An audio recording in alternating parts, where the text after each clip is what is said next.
Yeah hello everyone. So ఈ వీడియోలో మనం ప్రాసెస్ సింక్రనైజేషన్ గురించి చూడబోతున్నాం అనమాట. ఈ ప్రాసెస్ సింక్రనైజేషన్ అంటే ఏంటి అంటే బేసికల్గా ఇది కంప్లీట్లీ న్యూ టాపిక్ కాబట్టి మీరు ఇక్కడి నుంచి ఫ్రెష్గా కూడా స్టార్ట్ చేయొచ్చు, మీకు ఏం ఐడియా లేకపోయినా. కాకపోతే ఏంటంటే ఈ వీడియో వరకు అయితే మీకు మిగిలిన ఐడియా అక్కర్లేదు, చాలా సింపుల్గా మీరు తెలుసుకోవచ్చు.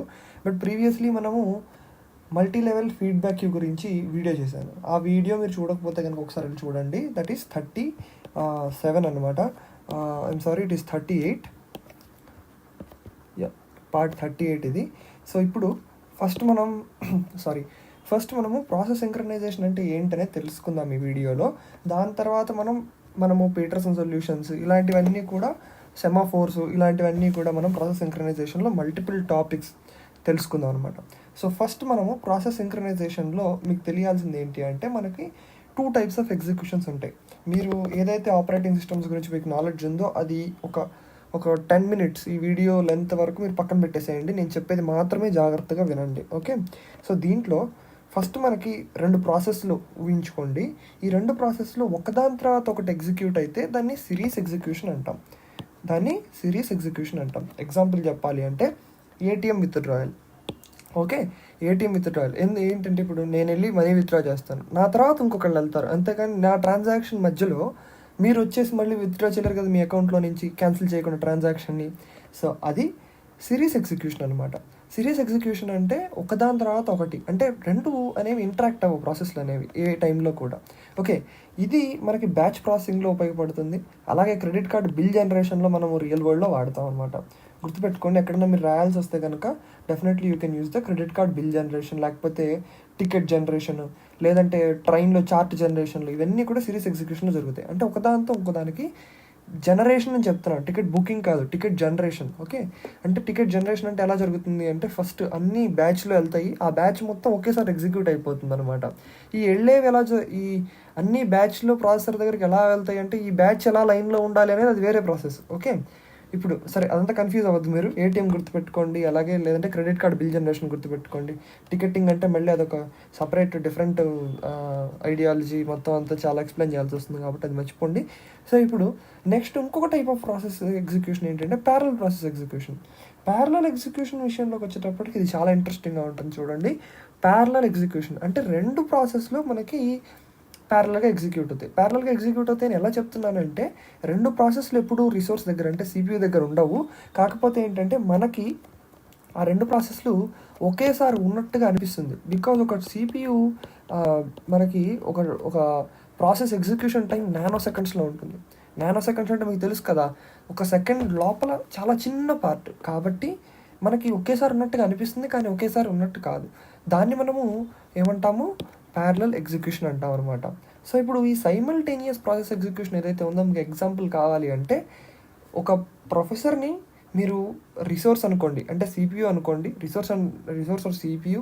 రిసోర్స్ అంటే ఇంకా మిగిలినవి కూడా వస్తాయి, నేను ఎక్కువ కన్ఫ్యూజ్ తెలుసుకోలేదు. ఈ వీడియోకి రిసోర్స్ అంటే సిపియూ అని గుర్తుపెట్టుకోండి. నేను ఇంటర్చేంజబుల్గా ఈ వీడియో వరకు ఆ రెండింటిని వాడతాను. ఓకే, సో ఇప్పుడు ఈ రిసోర్స్ ఏదైతే ఉందో ప్రొఫెసర్ రిసోర్స్ అనుకోండి. స్టూడెంట్స్ ఎవరైతే ఉన్నారో అందరూ మల్టిపుల్ ప్రాసెసెస్. ఓకే, సో మీరు డౌట్ అడగడానికి వెళ్ళినప్పుడు వెంటనే స్పీడ్గా కనుక మీ ప్రొఫెసర్ కనుక డౌట్ క్లారిఫై చేసి నెక్స్ట్ వాళ్ళకి వెళ్ళిపోతే they are like parallel execution. మీరు క్లాస్ వినేటప్పుడు it's a parallel execution. Okay, అలాగనమాట. మీరు ఇది ఎగ్జాంపుల్ మీరు ఎక్కడైనా ఎఫిషియెంట్గా కోడ్ చేయాలి అనుకుంటే కనుక ఈ ఎగ్జాంపుల్ కోడ్ చేయకండి, మీకు అర్థం అవడం కోసం ఈ ఎగ్జాంపుల్ చెప్తున్నాను. బేసికల్గా సైమల్టేనియస్ ఆర్ ప్యారలల్ ఎగ్జిక్యూషన్కి మీరు ఒక గేమ్ని కోడ్ చేయొచ్చు అనమాట. అంటే గేమ్ అంటే ఇప్పుడు మీరు పబ్జీ కానీ లేకపోతే ఇంకేదైనా ఆడుతుంటే ఆ గేమ్స్ని మీరు ఎక్కడైనా మీరు కోడ్ చేయొచ్చు, అంటే ఎగ్జాంపుల్గా రాయొచ్చు. ఒక గేమ్ ప్రాసెసింగ్ అనేది ప్యారలల్ ఎగ్జిక్యూషన్ అని చెప్పి రాయొచ్చు. ఎందుకు అలానే కాదు, యాప్ కానీ లేకపోతే ఇవన్నీ కూడా మనకి ప్యారలల్ ఎగ్జిక్యూషన్సే. ఓకే, సో ఇప్పుడు మనకి ఈ 2 రకాల ప్రాసెస్ల గురించి మీకు అర్థమైంది కదా. అసలు ప్రాసెస్ సింక్రనైజేషన్ అంటే ఏంటి టోటల్గా అంటే 2 ప్యారలల్ ప్రాసెస్ని మనం అవుట్పుట్ ఏదైతే ఉందో అది ఎఫిషియెంట్గా జనరేట్ చేయటం. అలాగే ఈ 2 ప్యారలల్ ప్రాసెస్లు ఏది ముందు స్టార్ట్ అయినా, అంటే ఇప్పుడు 2 ప్యారలల్ ప్రాసెస్ P1 P2 తీసుకుంటున్నాను, P1 అండ్ P2 తీసుకుంటున్నాను అనుకోండి. ఈ P1 P2లో ఏది ఫస్ట్ రిసోర్స్ ఎలాకేట్ అయినా కూడా మనకి ఒకటే అవుట్పుట్ రావాలి. ఓకే, సింగిల్ అవుట్పుట్ అనేది రావాలి. సో అది ప్రాసెస్ సింక్రనైజేషన్ అంటే అది. ఓకే. సో ఇప్పుడు మెయిన్ ఏంటి అంటే ఏ ప్రాసెస్కి ఫస్ట్ రిసోర్స్ వచ్చినా సరే, అంటే whether it might be P1 or P2, మనకి ఏ ప్రాసెస్కి ఫస్ట్ రిసోర్స్ అనేది అలొకేట్ అయినా మనకి అవుట్పుట్ అనేది సేమ్ రావాలన్నమాట. ఓకే. సో నెక్స్ట్ ఇప్పుడు మనకి కోఆపరేటివ్ ప్రాసెస్లు అంటే ఏంటో మీకు ఆల్రెడీ చెప్పాను కదా. ఈ ప్యారలల్ ఎగ్జిక్యూషన్లో ఉన్నవే మనకి కోఆపరేటివ్ ప్రాసెస్. పేర్లో అర్థమవుతుంది కదా, రెండు కోఆపరేట్ చేసుకుంటాయి ప్రాసెస్లు అనేవి. రెండు అనే కాదు, n నెంబర్ ఆఫ్ ప్రాసెస్లు అన్నీ కూడా కోఆపరేట్ చేసుకుంటాయి. మీకు ఎగ్జాంపుల్ అర్థం అవటం కోసం 2 అని చెప్తున్నాను ఇక్కడ. Okay. Process execution depends on others అంటే ఇప్పుడు P1 P2 రెండు ప్రాసెస్లు తీసుకుంటే ఈ రెండింటి యొక్క ప్రాసెస్ ఎగ్జిక్యూషన్ అనేది రెండింటి మీద డిపెండ్ అయి ఉంటుంది. రెండు ఒకేసారి జరుగుతుంటాయి. అంటే ఫస్ట్ P1 కాసేపు జరుగుతుంది, నెక్స్ట్ 5 సెకండ్స్ వరకు జరిగింది అనుకుందాం. నెక్స్ట్ P2 అనేది 6 సెకండ్స్ వరకు జరుగుతుంది. 6 nano seconds and 5 nano seconds అని చెప్పుకోండి. ఓకే, అని గుర్తుపెట్టుకోండి మీరు. ఓకే, అలాగ రెండు ఒకేసారి జరుగుతుంటాయి. మళ్ళీ ఈ 5 నానో సెకండ్స్ వరకు అయిపోయిన తర్వాత P2కి ప్రియంప్ట్ అవుతుంది. 6 నానో సెకండ్స్ అయిపోయిన తర్వాత మళ్ళీ P1కి వస్తుంది రిసోర్స్ అనేది, మళ్ళీ P2కి వెళ్తుంది రిసోర్స్ అనేది, మళ్ళీ P1కి వస్తుంది, మళ్ళీ P2కి వెళ్తుంది. సో ఈ కైండ్ ఆఫ్ కోఆపరేషన్ మనం కోఆపరేటివ్ ప్రాసెస్లు అనేవి చేస్తాయన్నమాట. అవి ఏమేమి షేర్ చేసుకుంటాయి అసలు అంటే మనకి రిసోర్స్ షేర్ చేసుకుంటాయి, కోడ్ షేర్ చేసుకుంటాయి, వేరియబుల్స్ షేర్ చేసుకుంటాయి, బఫర్ షేర్ చేసుకుంటాయి. ఏదైనా షేర్ చేసుకోవచ్చు. ఓకే, రిసోర్స్ అంటే ఏంటి, మనకి ప్రింటర్ అవ్వచ్చు, లేకపోతే అవుట్పుట్ డివైస్ అవ్వచ్చు, ఇన్పుట్ డివైస్ అవ్వచ్చు, CPU అవ్వచ్చు, ఇవన్నీ కూడా రిసోర్స్లు అనమాట. ఓకే, సో అలాగే రిసోర్స్ అంటే మనకి ఇక్కడ బఫర్ కూడా వస్తుంది. రిసోర్స్లో మనము మెమరీని కూడా ఎక్కువగా కన్సిడర్ చేయొచ్చు, ఇలాంటివన్నీ కూడా కన్సిడర్ చేయొచ్చు. ఇండిపెండెంట్ ప్రాసెస్ అంటే ఏంటి, ఇండిపెండెంట్ ప్రాసెస్ అంటే నేను ఆల్రెడీ చెప్పాను కదా మీకు, process execution depends on no other process. Process execution అనేది P1కి P2కి అసలు సంబంధం లేదు. P1 కంప్లీట్ అయిపోయిన తర్వాత P2 వస్తుంది. ఇంకా దానికి దీనికి ఏం సంబంధం ఉంది? P1 కంప్లీట్ అవుతుంది, వేరియబుల్స్ అని ఎరేజ్ అయిపోతాయి, నెక్స్ట్ P2 వచ్చేస్తుంది. Okay, so that is the concept of independent process. దీనివల్ల మనం అది నేర్చుకునేది ఏం లేదు, ఎందుకంటే మనకి ఇక్కడ ఇండిపెండెంట్ ప్రాసెస్ వల్ల మనం ప్రాసెస్ సింక్రనైజ్ చేసేది ఏం అక్కర్లేదు, మనం చేయాల్సిన పని ఏం లేదు, అవే జరుగుతూ ఉంటాయి. Okay, nothing will be shared. మీరు క్లాస్లో మీరు అందరూ క్లాస్ వింటున్నారు, మీ ఫ్రెండ్కి ఏదైతే అర్థమైందో అది మీకు అర్థం అవ్వాల్సిన పని లేదు, మీకు ఏదైతే అర్థమైందో మీ ఫ్రెండ్కి అర్థం అవ్వాల్సిన పని లేదు. So it is a very simple concept of independent process. కాకపోతే ఏంటంటే దానికి అసలు మనకు అవసరం లేదు, దాన్ని పక్కన పడేయచ్చు. ఇండిపెండెంట్ ప్రాసెస్ అంటే ఏంటి అని ఎగ్జాంపుల్లో అడిగితే ఇండిపెండెంట్ ప్రాసెస్ అంటే ఏంటని రాయాలన్నప్పుడు P1కి P2కి అసలు సంబంధం లేనప్పుడు ఇండిపెండెంట్ ప్రాసెస్ రాబాయని చెప్తే సరిపోతుంది, ఇబ్బందే లేదు. సో నెక్స్ట్ ప్రాసెస్ సింక్రనైజేషన్లో మనకి కొన్ని ప్రాబ్లమ్స్ వచ్చే ఛాన్స్ ఉంటుంది అనమాట. అంటే ఇక్కడ ప్రాసెస్ సింక్రనైజేషన్ జరిగేటప్పుడు ఒక్కొక్కసారి మనకి అవుట్పుట్ అనేది ఫస్ట్ P1 వస్తే కనుక వేరే అవుట్పుట్ వస్తుంది, ఫస్ట్ P2కి రిసోర్స్ అలొకేట్ అయితే వేరే అవుట్పుట్ వస్తుంది. ఎందుకు అలా వస్తుంది అబ్బాయి అంటే షేర్డ్ వేరియబుల్ అనే ఒక కాన్సెప్ట్ ఉంటుందన్నమాట. షేర్డ్ వేరియబుల్ అంటే రెండు ప్రాసెస్లు ఒకేసారి జరుగుతున్నప్పుడు దాంట్లో వేరియబుల్స్ని కనుక మనం సేమ్ పెట్టామంటే ఇక్కడ చెప్తున్నాను చూడండి, షేర్డ్ వేరియబుల్ అనే ఒక వేరియబుల్ ఉంది ఇక్కడ. ఈ వేరియబుల్ని నేను 6 అనే నెంబర్ అసైన్ చేశాను అనమాట. అంటే షేర్డ్ వేరియబుల్ వాల్యూ అంత ఇప్పుడు 6. ఓకే, ఇప్పుడు ఇదే నేమ్తో మనకి P1లో ఒక వేరియబుల్ ఉంటుంది, P2లో అదే వేరియబుల్ ఉంటుంది. ఇక్కడ మళ్ళీ మనం పేరే మార్చాం. చూడండి నేను ఇక్కడ 2 వేరియబుల్స్ క్రియేట్ చేశాను, షేర్డ్. ఓకే, మీకు ఇంకా అర్థం అవ్వాలి అంటే నేను ఇక్కడ దీని వాల్యూ అంటే టైప్ కూడా ఇస్తున్నాను, ఇంట్ షేర్డ్ అనమాట. ఓకే, సో ఇప్పుడు ఇంటీజర్ షేర్డ్. ఈ షేర్డ్ ఏంటి అసలు, షేర్డ్ వేరియబుల్ని నేను షేర్డ్ అనే రాస్తున్నాను షార్ట్ ఫామ్లో, మీరు కన్ఫ్యూజ్ అవ్వాల్సిన పని లేదు. సో ఇప్పుడు షేర్డ్ వాల్యూ అంతా 6 అనమాట. ఓకే, సో ఇక్కడ ఫస్ట్ ఇప్పుడు ఏం చేస్తున్నారంటే ఫస్ట్ మనము 2 రకాల పాత్రలు తీసుకుందాం. ఫస్ట్ మనకి CPU అనేది P1కి వెళ్ళింది అనుకుందాం. Okay, it is path 1. Okay, P1కి వెళ్ళింది. సో P1కి వెళ్తే మనకి ఇక్కడ వాల్యూస్ ఎలా చేంజ్ అవుతున్నాయో చూద్దాం. సో ఫస్ట్ ఇంటీజర్ అనేది షేర్డ్. సో ఇది first line, second line, third line, fourth line, ఇది కూడా అంతే, ఇలాగ ఎగ్జిక్యూట్ అవుతాయి అనమాట. సో ఇక్కడ నుంచి ఇటు రాస్తున్నాను 2, 3, 4. చాలా సింపుల్ ఎగ్జాంపుల్ తీసుకొని చెప్తున్నాను, మీకు ఈజీగా అర్థమవుతుందని. మనకి రియల్ లైఫ్లో అయితే it is a complex thing అనమాట. ఓకే, సో ఇప్పుడు P1లో షేర్డ్ వాల్యూ ఎంత ఉంది, ఫస్ట్ షేర్డ్ ఎంత ఉంది, ఇక్కడ 6 ఉంది. దాని తర్వాత P1లో షేర్డ్ మైనస్ అంటే ఎంత అవుతుంది, షేర్డ్ ఎంత అవుతుంది, 5 అవుతుంది. ఓకే, సో ఇప్పుడు ఈ 5 అయిన తర్వాత స్లీప్లోకి వెళ్తుంది మన P1 అనేది. స్లీప్ అంటే ఎందుకు అలా రాస్తాం, స్లీప్ అంటే ఈ ప్రాసెస్ నుంచి ప్రియంప్ట్ చేయడానికి మనం స్లీప్ అనే ఫంక్షన్ని యూజ్ చేస్తాం అనమాట.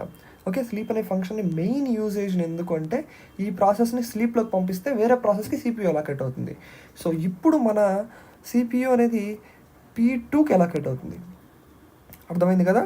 స్లీప్ ఎప్పుడైతే మీకు కనపడింది 1 సెకండ్ అయినా 1 నానో సెకండ్ అయినా 1 అని ఉన్నా, స్లీప్ ఆఫ్ 1 అని ఉన్నా, స్లీప్ ఆఫ్ 2 అని ఉన్నా, స్లీప్ ఆఫ్ 3 అని ఉన్నా, ఎంత ఉన్నా సరే మీరు దాన్ని ప్రియంప్ట్ చేసేయాలి. ఆ ప్రాసెస్ని గుర్తుపెట్టుకోండి. ఆపరేటింగ్ సిస్టమ్ మొత్తం మీద మెయిన్ కాన్సెప్ట్ ఇది. స్లీప్ అని కనపడితే మీరు ఆ ప్రాసెస్ని ప్రియంప్ట్ చేసేయచ్చు కళ్ళు మూసుకొని, వేరే ప్రియంప్ట్ షెడ్యూలింగ్లో అయితే. ఓకే, సో ఇప్పుడు P2కి వెళ్ళింది. P2లో shared value already 6, shared plus plus జరుగుతుంది. అంటే ఇప్పుడు ఎంత అయింది? షేర్డ్ 6 అయింది. మళ్ళీ స్లీప్ అయితే ఇప్పుడు ఎంత వస్తుంది? ప్రింట్ చేస్తే ఏమవుతుంది? ప్రింట్ చేస్తే ఎంత వస్తుంది? 6 వస్తుంది. 6 అండ్ ఇది అయిపోయిన తర్వాత ఇటు వెళ్తుంది 5. సో ఇది మనకి పాత్ 1లో ప్రింట్ అవుతుంది అనమాట. ఓకే, ఇప్పుడు పాత్ 2లో ఏం ప్రింట్ అవుతుందో చూద్దాం మనం. సో ఫస్ట్ P2 అనేది రిసోర్స్ అలొకేట్ అయింది ఫస్ట్. అంటే ఇక్కడ P1 ఈక్వల్ టు CPU అని వస్తున్నాను. P2 ఈక్వల్ టు CPU నుంచి స్టార్ట్ అయితే ఫస్ట్ ఎంత వస్తుంది ఏంటి అనేది మనం చూద్దాం. ఓకే, సో ఇప్పుడు మనం P2 నుంచి స్టార్ట్ చేస్తే ఏమవుతుందంటే ఇక్కడ షేర్డ్ వాల్యూ 7 అవుతుంది, స్లీప్ అవుతుంది, ఇటు వస్తుంది, స్లీప్ అయిన తర్వాత మళ్ళీ మనకి పైకి వెళ్తుంది అనమాట. Wait a minute, colour change చేస్తాను. Yeah, yes. సో ఇప్పుడు ఇక్కడ స్లీప్ అయ్యి ఇక్కడికి వెళ్ళమాట. సో P2 నుంచి షేర్డ్ ఎంత ఉంది? 6 ఉంది. అది ఎంత అవుతుంది? షేర్డ్ ప్లస్ ప్లస్ అయింది కాబట్టి 7 అవుతుంది. 7 నుంచి స్లీప్ అవుతుంది. షేర్డ్ వాల్యూ మనకి 6 ప్రింట్ అవుతుంది. ఓకే, సో ఇప్పుడు ఇక్కడ దాని తర్వాత ఎంత ప్రింట్ అవుతుంది? షేర్డ్ వాల్యూ ఇక్కడ 7 ప్రింట్ అవుతుంది. ఓకే, సో ఇప్పుడు ఫస్ట్ మనకి ఇక్కడ స్లీప్ అయిన తర్వాత, sorry I think I have got this wrong. Yeah, okay, so ఇప్పుడు షేర్డ్ వాల్యూ ఎంత అయింది? ఇక్కడ మనకి 7 అయింది. 7 అయిన తర్వాత మళ్ళీ పైకి వెళ్తుంది కదా P1 దగ్గరికి. అక్కడి నుంచి మైనస్ అవుతుంది, 6 అవుతుంది. 6 అయిన తర్వాత స్లీప్లోకి వెళ్తుంది, అంటే మళ్ళీ మనకి ఇక్కడి నుంచి ఇక్కడికి వస్తుంది. సో ఇప్పుడు 6 ప్రింట్ అయింది, అండ్ దెన్ అక్కడి నుంచి మిగిలింది ఇక్కడ ప్రింట్ అవుతుంది. ఇప్పుడు ఇక్కడ షేర్డ్ వాల్యూ ఎంత ఉంది? ఈ పర్టికులర్ ప్రాసెస్లో ఆ షేర్డ్ వాల్యూ అనేది ప్రింట్ అవుతుంది అనమాట.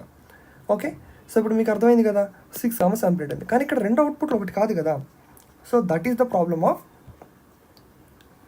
Process synchronisation. రెండు ప్రాసెస్లు కనుక సింక్రనైజ్ కాకపోతే ఆ ప్రాబ్లం అనేది వస్తుంది అనమాట. సో దీన్ని మనం ఏమంటామంటే రేస్ కండిషన్. వీటిని సాల్వ్ చేయడానికి మనం మల్టిపుల్ మెథడ్స్ని వాడతాం. వాటిల్లో కొన్ని సెమాఫోర్స్, ఇలాంటి మెథడ్స్ మనకి చాలా ఉంటాయి. నేను ఇందాక కూడా మీకు స్టార్టింగ్లో కూడా చెప్పాను మల్టిపుల్ మెథడ్స్ని. ఆ మెథడ్స్ అన్నీ కూడా మనం ఈ పర్టికులర్ రెండు ప్రాసెస్ని సింక్రనైజ్ చేయడానికి వాడతాం అనమాట. సో ఈ వీడియోకి అంతే, మళ్ళీ నెక్స్ట్ వీడియోలో కలుసుకుందాం.